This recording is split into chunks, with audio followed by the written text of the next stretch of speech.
इंसाफ और कानून की हुक्मरानी की जंग लड़ रहा हूँ। नौजवानों तैयार हो जाओ, कॉल दूंगा तो आपने बाहर निकलना है। हमें अमेरिका के गुलाम इन चोरों से आज़ाद होना है। इस्लामाबाद के वर्कर्स कन्वेंशन से खिताब में कहा, आज़ादी की जिदोजहद सियासत नहीं इबादत होती है। रूस से सस्ता तेल मिलता है तो हम लेंगे।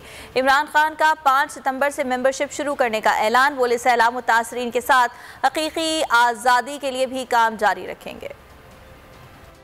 तो हकीकी तौर पे आजाद किया जाए। आने वाला महीना है सितंबर का, मैं आपको कॉल दूंगा। हकीकी आजादी की तहरीक में अपने निकल। आजादी की जब आप जदोजहद करते हैं, ये इबादत होती है। कैंप्स लगाएं, लोगों में तबलीग करें। पाकिस्तान के फैसले पाकिस्तान में हो, हम अपने फैसले करें कि अगर हमें रूस से सस्ता तेल मिलता है और लोगों के पर महंगाई का बोझ कम करते हैं तो हम रूस से तेल लेंगे। हम ये समझते हैं कि पाकिस्तान को किसी की जंग में मुलव्वस नहीं होना चाहिए, क्योंकि हम अमन में लोगों के साथ हैं, जंग में किसी के साथ नहीं है। ये अमेरिका के गुलाम, ये जो चोर हैं, तो इनसे आजाद होना है। ये जब मुझे कहते हैं आप सियासत ना करें, इस वक्त सैलाब के अंदर लोग बड़े मुतासर हैं, मैं इनको ये जवाब देता हूँ कि सैलाब के मुतासरीन वो भी मेरी जिम्मेदारी है। उनके लिए इंशाल्लाह सबसे ज्यादा काम करूंगा मैं।